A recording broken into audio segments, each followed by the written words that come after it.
All right, all right. Yesterday, MJ, Beterbiev, Bivol, undisputed. I appreciate Turk Al-Sheikh giving us that because we don't get that from our boxers here in the States. And yeah, I really appreciate it.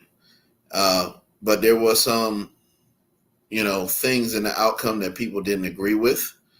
Uh, I did not like how slow Beterbiev started off. However, I was okay with a draw.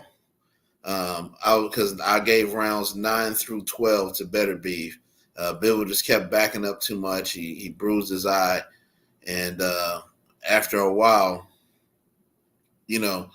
I said, "Oh, this could go any way." But shout out to Turk Al-Sheikh. He said, "Listen, just like Fury Usyk, I will put my money up and we can have a rematch. We ain't gotta do all that arguing back and forth like you do with promoters over in the States. We'll have a I sign up." And how in his accent he says, "I sign up, brother, for immediate rematch, so nobody can say this was favored, that was favored." And I was just like, I like it because no matter what happened, people wasn't gonna be satisfied. But your assessment of the fight yesterday, MJ, and who did you have winning? Man, it's very rare that these fights live up to the hype. You know what I'm saying these days, but that fight actually lived up to the hype. I thought both of those guys came in, put on an excellent performance, and by virtue of the fact that you got so many, people viewing the fight so differently, shows you how competitive that fight was. Right. I was with you. I thought that in the end, neither man really. I don't think either one really distinguished himself as the clear dominant one. But if I had to pick one, I would say Beterbiev. He imposed his style more on Bivol than Bivol was able to impose his style on Beterbiev. Right. You feel me? Bivol was backing up the whole fight. Right. And that's what I was thinking. I was thinking the judges was like, okay, he got some swifty, crafty work, but he was moving back. Now, don't get it. He threw his counters. He threw some nasty counters, but he didn't. How do you say? He didn't. He wasn't an aggressor, and like Bradley and them said, it's all about who you like. Absolutely, it's totally subjective.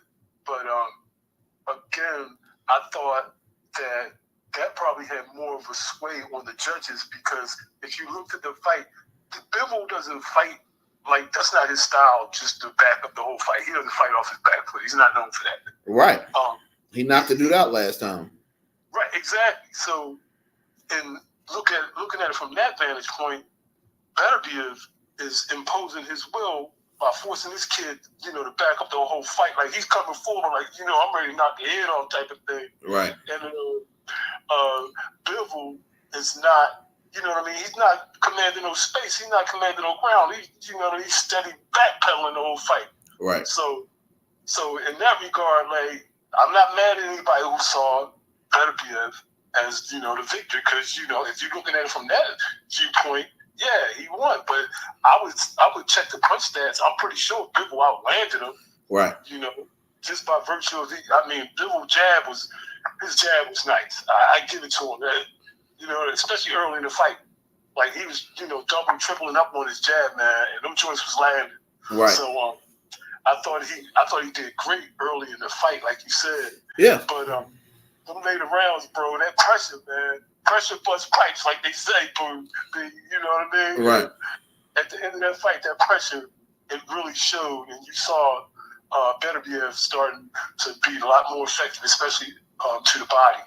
Yeah. So like I said, it was a great fight all the way around. I thought it lived up to the billing. I wouldn't be mad at the rematch if they make that happen pronto. That's cool because it lived up to it. And I like how Beterbiev goes. I'm not satisfied with this. I like to fight better. He's like, I'm not used to 12 rounds. And also respect to Bivol because Bivol goes, hey, whatever the judges think, I'm fine with that. I don't make no excuses. So I respect that for him as a man to be like, man, I'm not making no damn excuses. I lost the fight. I let the judges back in, so it's on me. So he said, of course, if His Excellency wants to do it again, I'm willing to do it again. So I wouldn't be surprised if we see this again in the spring. Maybe what is it, October? I wouldn't be surprised if we see this around March or April. Yeah. He's gonna go back and look at that tape, man. He's gonna see a lot of opportunities left on the canvas. Like he could, right.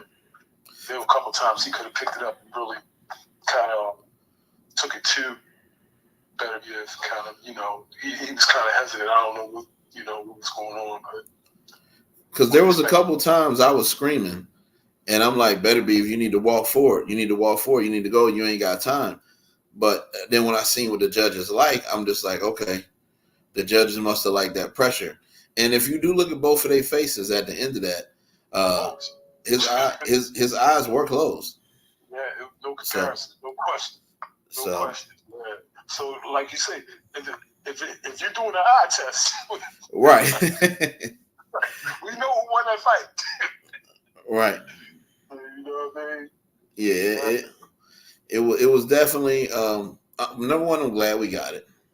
Number two, I'm glad it wasn't nobody going back and forth about my promoter, his promoter. I like this, I like that. I need this much money. I like that much money. Turk Al-Sheikh was like, look, this is both of y'all's career payday. I'm giving y'all $10 million each. They ain't have no problem. That's what kind of why those Eastern Europeans and Russians got into boxing, because they're not going to play them games, them click and them clout games. They're going to get in the ring and they're going to fight because they're on a mission to take care of their family. How about that? And they know how to make that money stretch. So they was like, the hell with the BS. I'm getting straight to the bag. I'm not sitting around making no excuses. I'm not saying, well, his promoter said this or his promoter said that, and we sent this offer and this. None of that bullshit. It was like, yo, let's get to the damn fight.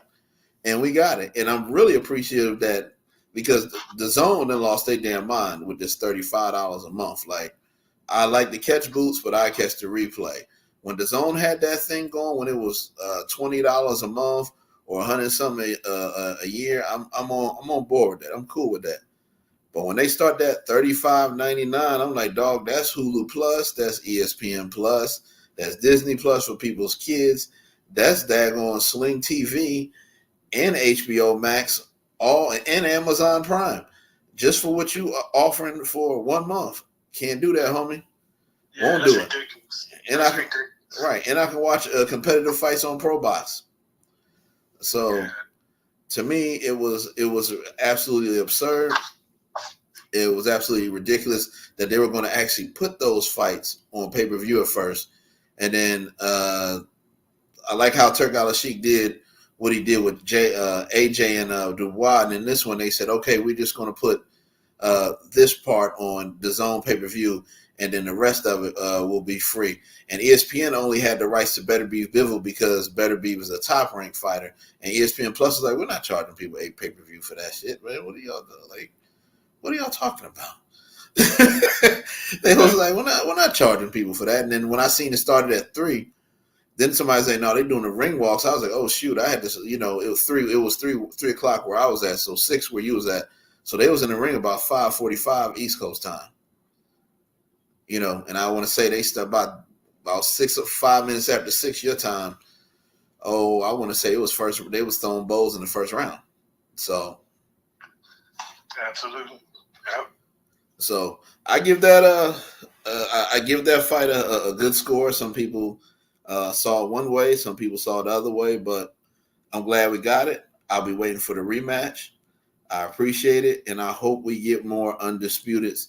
I hope this will get Shakur in the ring with somebody like T.O. or Devin, somebody they've been talking about for 4 or 5 damn years.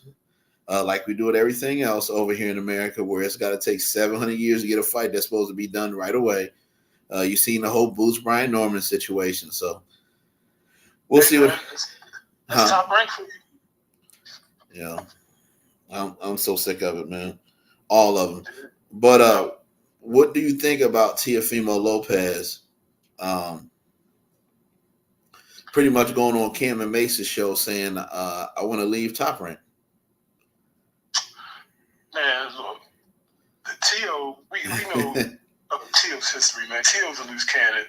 I mean, I always really understand Tio's strategy, bro. Like, he's on Top Rank. Right.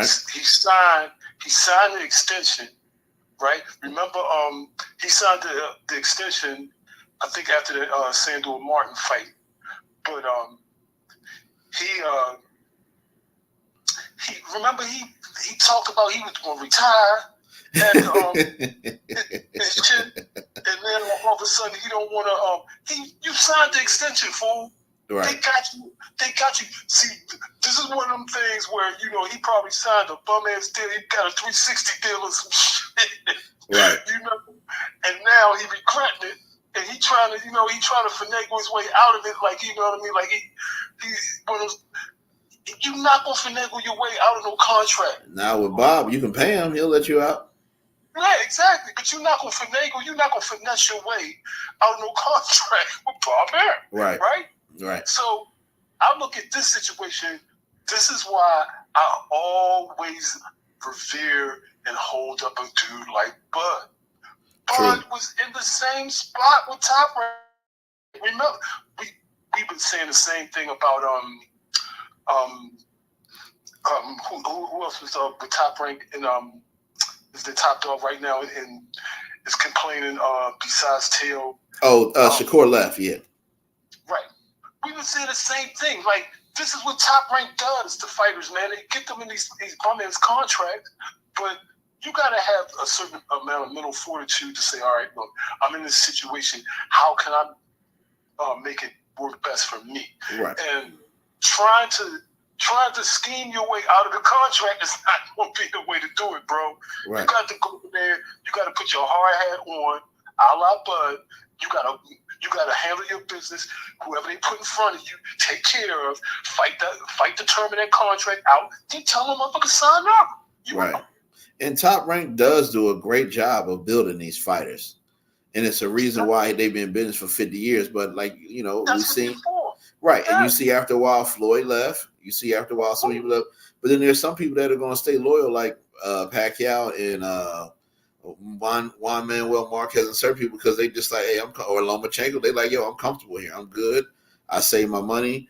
I ain't tripping. I'm good. They may know that they can get more, but they may be comfortable with what they get at Top Rank. Like, they know the staff, they know the promotions, they know they might set it up where you can fight where you want to fight. So some people are just like, yo, I'm good. And as far as Teal going on, Cam and Mason saying for one fight, I think he said he got less than 600,000. And then he said for another fight after everything, you got 800,000 or something. And in the back of my head, I'm kind of want to say to Tio, like, well, welcome to the real world. Like, when me and MJ get a job that's worth $70K a year, we ain't getting all $70K of that. We might get 58 of it after we do a tax return, but we probably gonna lose 12 to 15,000 of that when they say 75K. So you getting 1.4, 1.5 million. You saying after I paid this, after I paid that, I didn't get this, I didn't get that, and I'm just sitting there like, yeah, well, that's kind of life, dog. Like, you know what I'm saying? Like, he's sitting there acting like, and to me, MJ is crazy because it's like $800,000. Do you know a hardworking person with good credit in a nice, neighborhood or suburb in the United States of America, it takes them 10 years to make that, and you complain about getting it after one fight? And then, go ahead.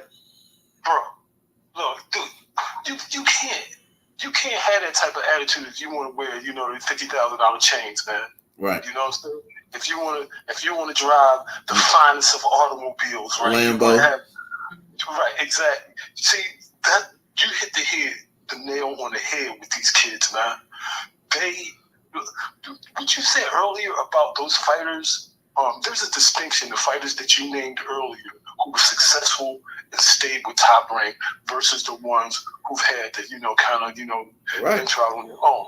The distinction was all those fighters you named, Lomachenko, Pacquiao, those are foreign born fighters. Yeah. Their value systems are totally different from American born fighters. Totally different. Totally different. Right. The biggest thing with them is I know they're not going to. Yeah, you said it right. I don't even need to. I don't even need to add on that. Their value systems are different. I got a nice ass house in a nice neighborhood. All my stuff is paid for. What else do I need to buy? And then even when Maidana, remember after the Mayweather fight, he like, I'm taking my ass back to Argentina, building me a big ass farm, growing my own food and everything else.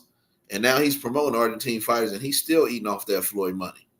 They understand how to, because we come from poorness, but they come from nothing. So when stuff goes wrong in their country, their parents know how to put stuff together. Like they know how to pull the feathers off the chicken. If I want to be anal about it or straightforward, they know how to gut the chicken. We don't. A lot of us don't know how to pull the feathers off or gut the chicken. We know how to get chicken breasts. We know how to shop at Pathmark or Kroger, whatever part of the country you live in, or Walmart or Meijer, and find a way to get something together and scrap it together and put together. But they literally know how to pull the feather off the meat, if you know what I'm saying. Yes, sir. Yes, sir. And that's a very important distinction, man, because that shapes how you move, man. Like you can move out of desperation or you can move out of aspiration. Word. And a lot of our fighters, the way they're moving, you can tell they desperate, man. They move for whatever. They desperate to get loot.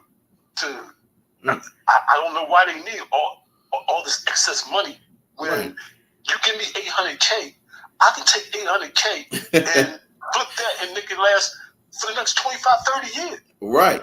And the thing is, you could put that away for one fight and be like, yo, I'm gonna take this millionaire fight. Because eventually you're gonna get that big money fight that's gonna get you 30 to 50 million. You can be like, okay, I'm done.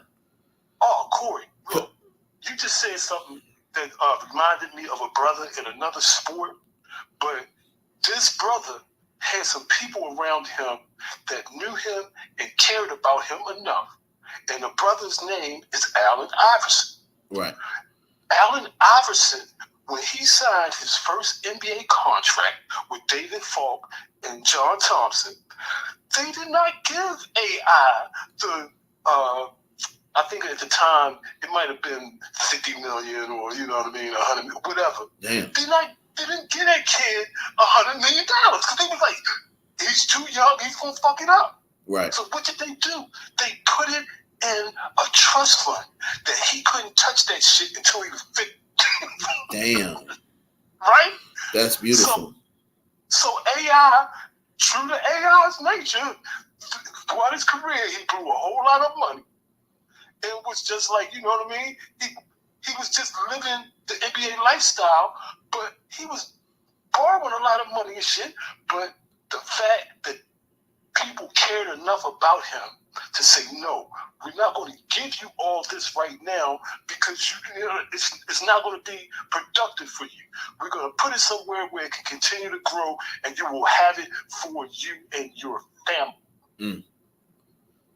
That's how these fighters need to be thinking, and that's why the fighters who have the solid family structures and support. Yeah, look at Loma. Look at Loma.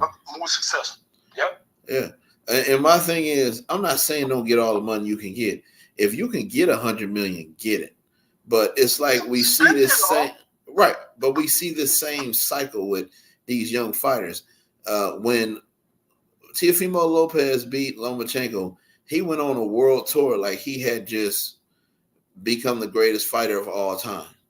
Yep. And he was styling on Bob Arum, and then Bob Arum was like, all right, go ahead and go over there to Triller. It never happened with Triller. T.O. Sr. was talking about we got J-Lo and all this other stuff, and that fell through. So then they ended up doing the fight on the zone. He got embarrassed by Kambosos. Then it was afterwards, it's Eddie Hearn's fault and the zone's fault. And Bob pretty much told you, yo, this is how much I'm going to pay you. This is how much you're worth. And we see the theaters he's selling out, and it's like you still haven't fought at the Barclays or the big, or the big arena, Madison Square Garden. And not saying I don't like T.O. T.O.'s a young, interesting fighter, but Y'all not Canelo. Y'all not Floyd Mayweather. Y'all are not Anthony Joshua in the UK, and y'all are not Gervonta Tank Davis. Y'all have got to start understanding what your value is. And when your value becomes more, you'll get more. If Turk Sheik ain't paying you, then it's obviously not worth a damn either. I also heard a rumor that Devin and his team offered Teal the next fight, and Teal turned it down. He was also offered the Brian Norman Jr. fight in New York. I heard he turned that down. In addition to that, he was saying I wanted to fight in LA. So it's like, y'all, these fighters have to understand when Floyd Mayweather got his contract with Showtime, I believe he was 41, 42 fights in. These people are daggone 10, 15, 20 fights in, and they want with somebody who got 20 fights later. You're not going to get that 100 million. You're not going to get that Canelo money. You're not going to get any of this money until you win until you sell and you win some big fights. Floyd got huge. He fought daggone Oscar De La Hoya. He fought Ricky Hatton. They came all the way over here from the UK to fight in Vegas. He fought Mother effing Shane Mosley. He fought Miguel Cotto with the Puerto Rican fans. And this is all before he got the Showtime deal. Then when he got the Showtime deal, he got Robert Guerrero. He got Canelo. He got Manny daggone Pacquiao. Teo versus Josh Taylor was good. Okay, good one. Teo versus Loma. That was a good win. But where are all the rest of it? We saw how daggone Floyd beat the brakes off of Mother effing Arturo Gatti. And then he helped pay for some things and always said RP. And same thing with Diego Corrales. Same thing with Jab Judah.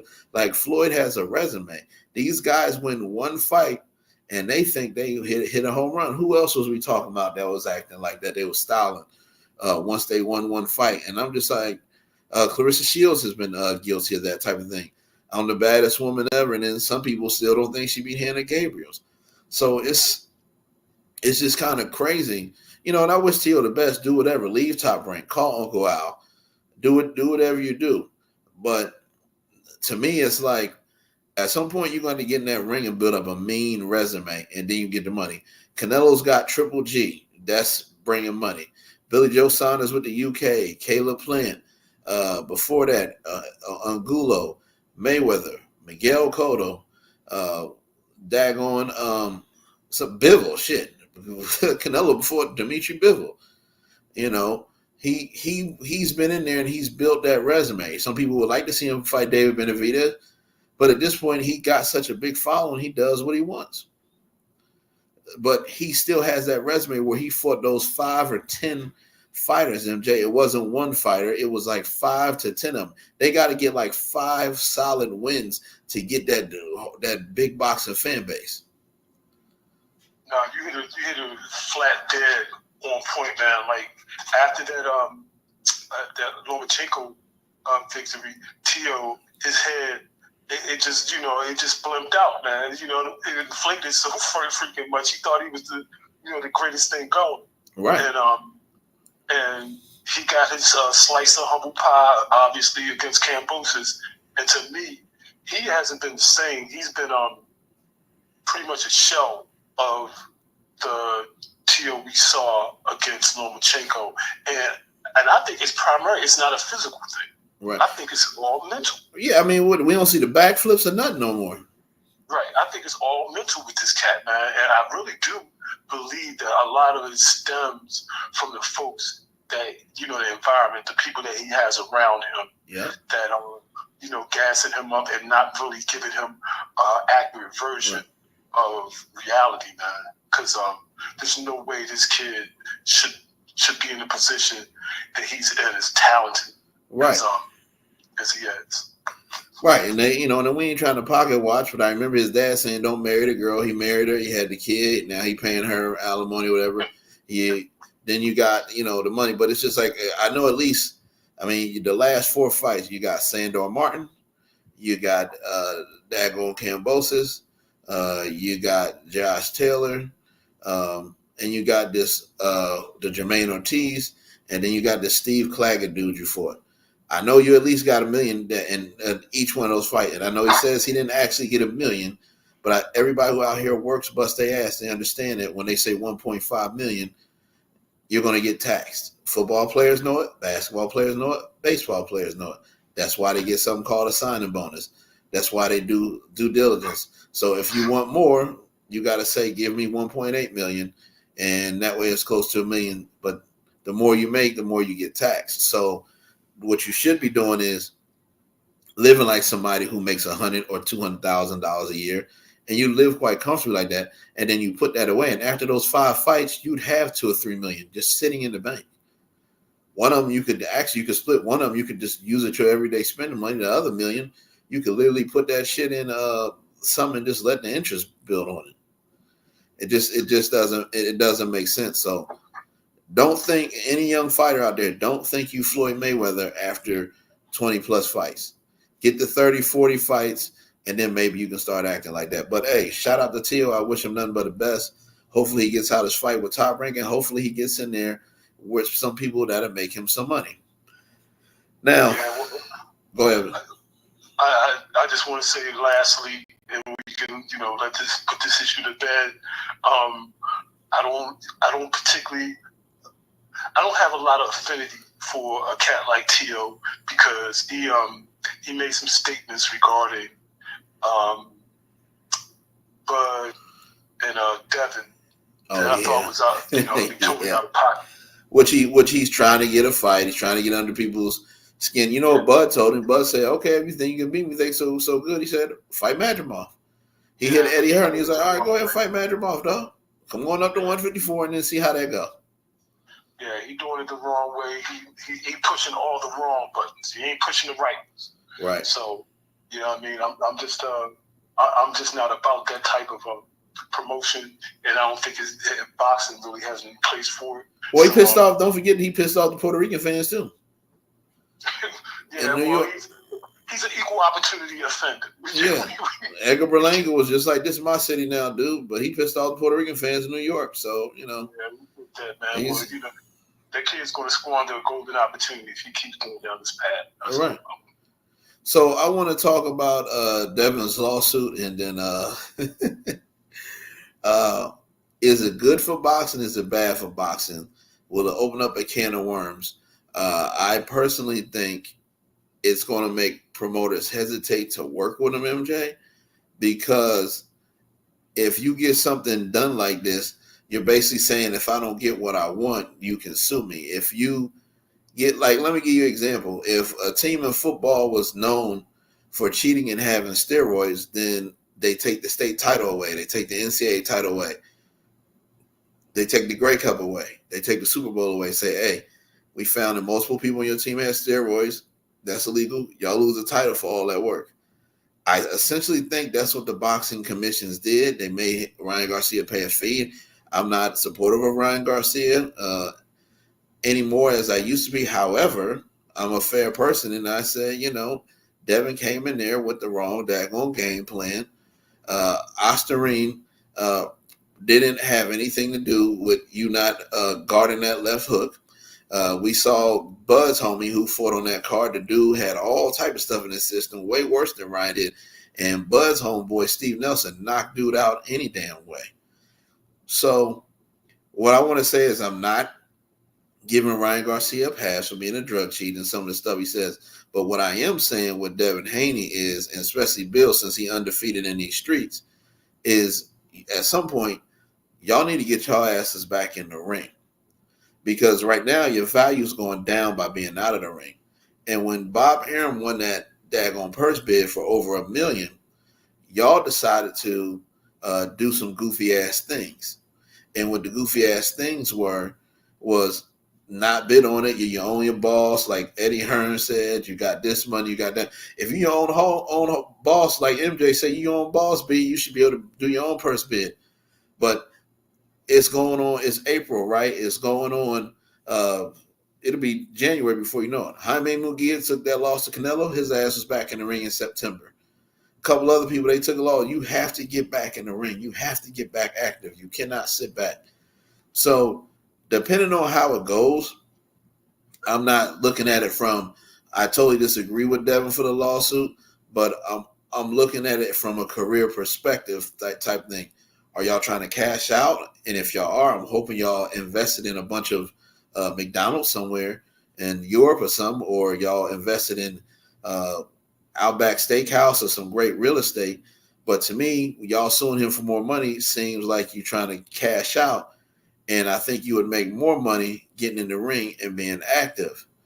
But this could be good for boxing, but it could be dangerous for boxing. But I don't buy this part of it, MJ. When they say we're trying to clean up the sport of boxing, we're doing this just for everybody in the sport of boxing. Had you knocked Ryan Garcia out, or had he not had that stuff in the system, I don't think they would give a damn about an issue like this. That's just my personal opinion.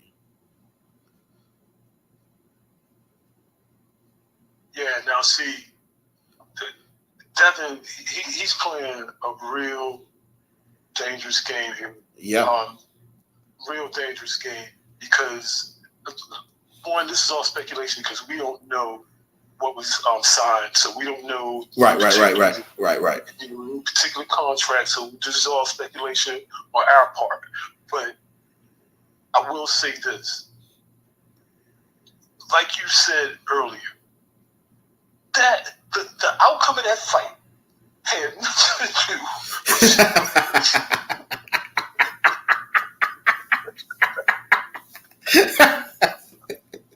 right? Let's establish that off the break. Oh shit! Right? All right. So, I don't know what the basis of the lawsuit is, but usually when you come in a lawsuit, you got some overwhelming evidence. And to me, see, this is a bad look. It looked like sour grapes because you got beat up. And now you want to say the reason I got beat up is because this dude was juicing, but the juice ain't had nothing to do with you not having your hands up for the left hook. And it wasn't anabolic steroids either. No, and then it wasn't even a steroid, man. So, is he gonna fight while he's involved in this dispute? This is what I'm trying to say. Like, the more you out of the ring, and then the argument with Eddie Hearn, right? Then the argument with Eddie Hearn the other week, where you say Eddie Hearn ain't give me no tickets, this and that. First of all, Eddie Hearn ain't your promoter. You already said y'all said your own promoters. You said you're a millionaire, and you and your dad got your money. Buy your own damn ticket.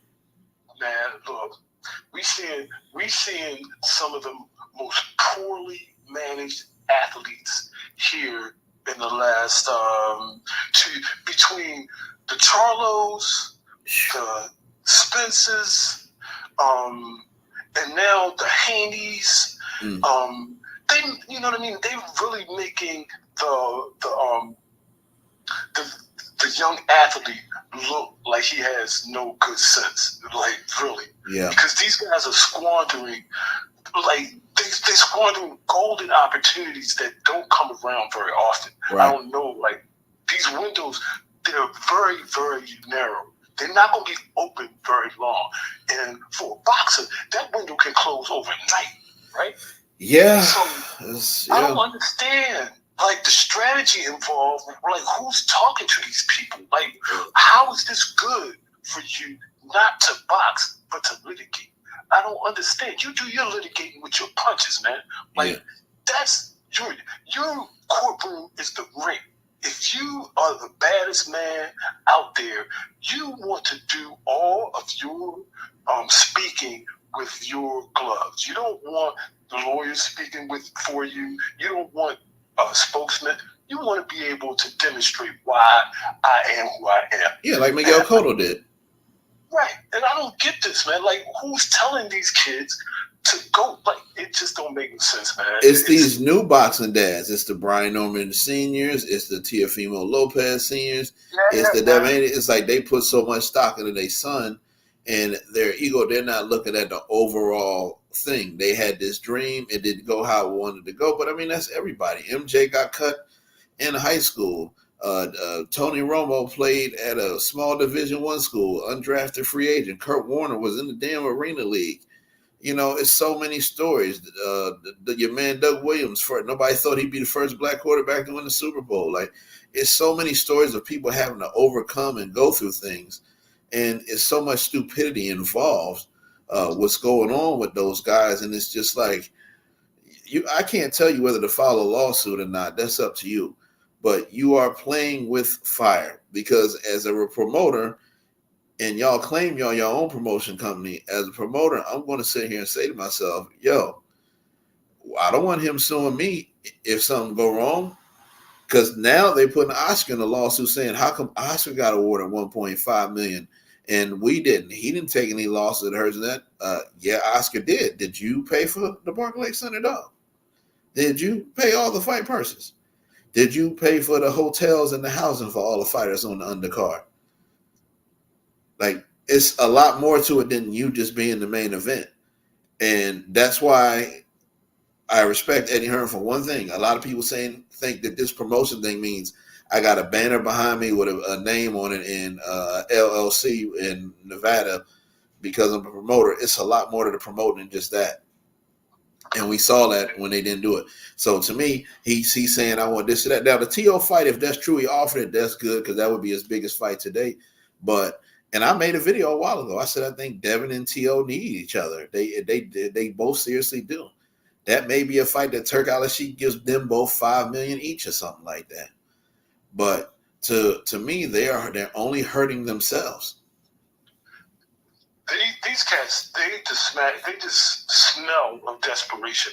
Like none of their actions like really say, "Oh yeah, I'm good. You know, I'm comfortable. I'm in my zone here. I'm ready to move." Right. I'm in my own skin. Right. Yeah, none of this says any of that. You know, we see it as cats as being chaotic, frantic, like really, like they are misguided and really don't have any direction. This new generation, they more worried about social media than real life. It's tragic, man. It's a tragic waste, bro. It's a tragic waste. Yeah, like what you said is perfect. Like they more worried about social media than what happens in real life. So as we said the one time, and everybody's been saying, y'all do more fighting online than y'all do in the ring. Y'all got all day to write on Twitter, but y'all don't have all day to sign this contract and get ready for a big fight. Then you want to complain about I ain't getting paid enough. Well, damn it, you're not fighting enough. Last I checked, MJ, when the NFL play each other, the AFC champion don't get to duck the NFC champion and say, oh, ain't enough money or he don't have enough fans. No, that's the playoff format. Y'all gonna play. Eastern Conference versus Western Conference in the NBA. Y'all gonna play. NCAA tournament. You gonna play. Boxing is the only sport where they're gonna be like, yeah, well, I'm ducking the smoke because this ain't really what it's supposed to be because his promoting his fight. No. In every other sport, the best play each other every year. MMA or they fight each other. Football, basketball, baseball, soccer, rugby, badminton, mother effing tennis, U.S. Open, Wimbledon, all that shit. This is the only sport where people can say. Now imagine if Serena Williams would have been like, well, that ain't enough money or they ducking the smoke, so I ain't about to do that. You know, like. And to your point, all those other sports, man, they have a unified body. You know what I mean? They have one consensus body that ranks and schedules and all that. You know, boxing is the only sport where you got all these different. You got so many different sanctioning bodies, and then if the sanctioning bodies that exist, if they ain't acting right, fools just start up a new sanctioning joint. Right. You know what I mean? Turk Al-Sheikh is probably the best thing. You see what I'm saying? So that's why they always say, you know, boxing is a dirty sport because you're never going to get straight people being on an up and up in boxing because of, you know, what I just mentioned, man. It's just too many cooks in the kitchen, too many hands in the pot, however you want to look at it. And we can't get a consensus when you got people with different agendas. And it's like you said, like these two gentlemen behind me in the background. This is why the promoters start going to these guys like Beterbiev, Bivol, because to guys like this who had so many amateur fights and had to you got to remember Kovalov wasn't chose by Russia, so he had to sneak to the USA to get his talent exposed. Beterbiev, and then Beterbiev is old. He almost 40 or damn near 40. Bivol's young. A lot of these dudes wasn't a golden boy in Russia or who they thought would be the best. So they took a chance and left their country. And with these guys, it's about legacy, MJ. You know what I mean? Oh, absolutely, absolutely. They, like we said, their mindset, their mentality, totally different. You know what I mean? Totally different approaches to and reasons why they're in the sport, why they're doing what they're doing. Primarily family driven. Yeah. It's not commercially driven. They're not in it solely for the loot. They know they're gonna make loot if they're good. But right. The main thing is to secure a good environment for their families, man. Mm. And that goes a long way, man. When you fight for something other than money, that goes a long way. How many shows have we did about AB or Adrian Broner, and we see some of these people going down the same path after the McDonough fight? One fight, they done. Devin, after this Ryan Garcia fight 10 years later, he trying to quit. T.O., I will give T.O. props. He got back up and kept fighting, but then it's like, if you're fighting Steve Claggett and then you're complaining, and somebody said they went to the Jermaine Ortiz fight the week of the Super Bowl and it was half full, it's like, promoters do not get in this thing to lose money. Turk Al-Sheikh, he don't mind losing money, but that it's going to have to be, like you said, a super card like Bud. You want that money, you got to fight somebody. It's got to be worth him putting his money up. Facts. Good question. So I'm gonna get to this boxing schedule that's coming up, and that's really all. I think that's really all we said we was going to talk about. We talked about T.O. We talked about the Dev lawsuit. I believe the next biggest fight coming up. Oh yeah, tomorrow morning, MJ, if you up 4 a.m. your time, Nakatani fight and what's his name? Inoue's brother fights early in the morning on ESPN. Oh, it's on the ESPN? Yeah. Chris Colbert, Little B-Hop, who looks like they gave him the stiff arm at PBC. He's fighting on Pro Box on Wednesday.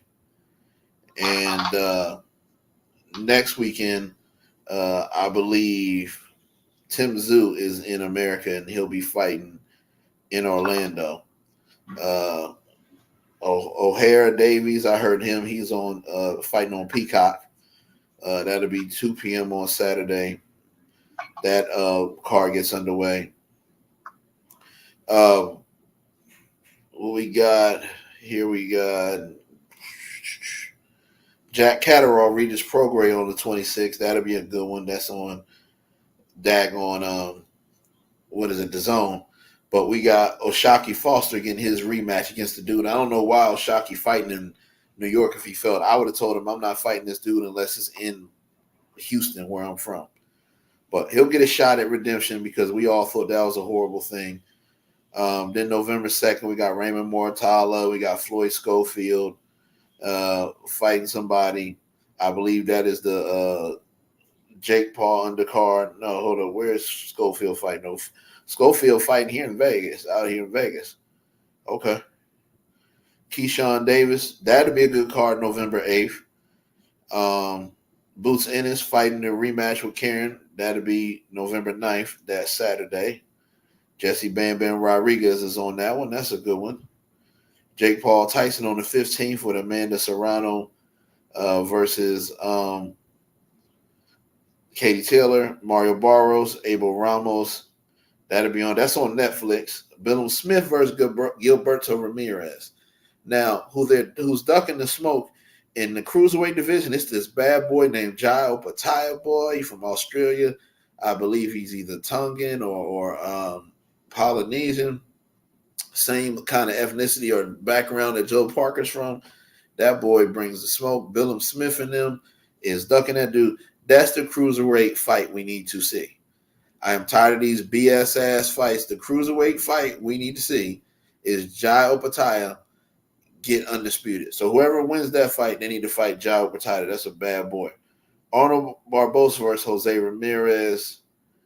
Oscar Collazo, Edwin Hernandez. Oscar Duarte, he's pretty tough. Versus Kenneth Sims on the 16th. November 30th. Liam Park. Oh, Liam Parle versus Richardson Hitchens on December 7th in Puerto Rico. Parle, the dude that beat Matias. So that might be a good one, MJ. Yeah. Anything with Matias is going to be action packed. We know that. Yeah. And then your man Tank getting the ring versus Lamont Roach. Usyk Fury 2 on December 21st. Real quick before we get out of here, your opinion on Tank fighting Lamont Roach. I know we watched that card on Pro Box at the DMV. That was a nice little card. I thought that if they were going to have it, they would have it there, MJ, or at the daggone Royal Farms Arena or the DC Armory in December, especially when everybody's home, the kids home from school, college, high school, whatever. A lot of people from the DMV area in Baltimore, they come home around that time to visit family, no matter where they went off and worked at. I mean, I'm fine with going over to Houston and watching it. I ain't tripping. I have no beef of it being in Texas. I'll make it there. But I thought that was really one that you guys would have in that area, DMV, Baltimore, Maryland. Shout out to the whole Beemore, Prince George County, all that stuff. Hey, man, I was watching some off boxing real quick, yo. I was watching some documentary on the Supreme team. They said this dude, Kenneth McGriff, he was out in Owens Mills, Maryland, in a condo somewhere, and he went and put some work in Owens Mills. And I'm like, dang, that's a nice area in Maryland. I think that's where the Ravens practice facility is. I was like, yo, this Supreme was wild, yo. Owens Mills is only about maybe 10, maybe 12 miles, if that, from the city center. So Okay. you talk about 15, 20 minutes, you could be in Baltimore City and then in Owens Mills. It's a hop, skip, and a jump. Okay, I was like, damn, he went to a condo. Yo, but back to boxing. We'll talk about that later. I'm like, yo, I'm going to ask MJ about that. Supreme was wild. Yeah. Cats is running wild down here, man. Yeah. So what do you think about Tank? You gonna watch it, or what do you think? So a lot of people saying it's just a stay busy fight. Well, I think this is a Tank cashing in fight. He's take the like, okay, I done done enough, headline, main event, mega fight type fights. Yeah. I'm thinking to take me a nice little payday. Yeah, and then Lomachenko fight fell through, so a lot of people are saying he think it was a stay busy fight. I would have preferred somebody else, but he's trying to stay busy. It's better than him staying on. Hey, Corey, I'm sorry. Where are they fighting at? They fighting in down here in Houston. They fighting in Houston. See, yeah, that's why I said I thought it would be in the DMV. See, Tank hasn't fought at MGM yet. MGM got a casino in National Harbor in PG County. They got an arena? A brand new facility. MGM hotel. That's what I'm saying. Like, y'all got so many facilities there to play. Because what was the joint that Lamont Roach fought at when we was watching the Pro Box? That had a nice little spot. That was at the new arena, DC Sports Arena. That was in DC. Yeah. So, I mean, between the Wizards, between the Armory, between what you just told me, between Royal Farm, there's a lot of arena. University of Maryland got arena. Coppin State got an arena. Morgan State got an arena. Y'all got a lot of arenas that they could play in, that they could fight in the DMV area. So I don't know why. I don't know what decided, but I mean, Houston's going to sell out. It's got a nice, population. Well, Tank. I know Tank has been, he's been trying to emulate Floyd. Yeah. And Floyd made most of his money. Fighting on Cinco de Mayo and fighting out west. So, maybe this is Tank's way of trying to, piggyback on Floyd's strategy. Well, I heard he wanted to fight Frank Martin in Houston anyway, and then they moved it to Vegas. So I heard that was supposed to, and then Frank's from Texas. The Charlos are from Houston. Houston's a popping city, similar to Atlanta as far as diversity. So, Yeah, Houston's one of the majors, man. One of the majors.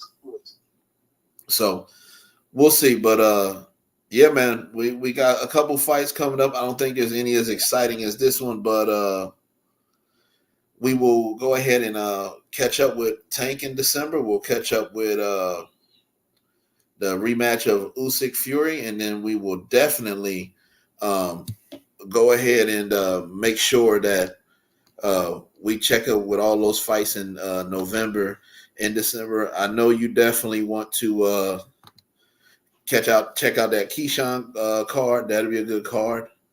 But outside of that, my bro, that's really all we got.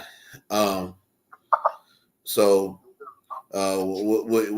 Wilder broke up with Telly Swift, and we can rock out to Wilder versus Telly Swift, or we can rock out to AB. I beat that boy. What you want to do, my brother? Hey, bro, you know, you ain't even got to ask.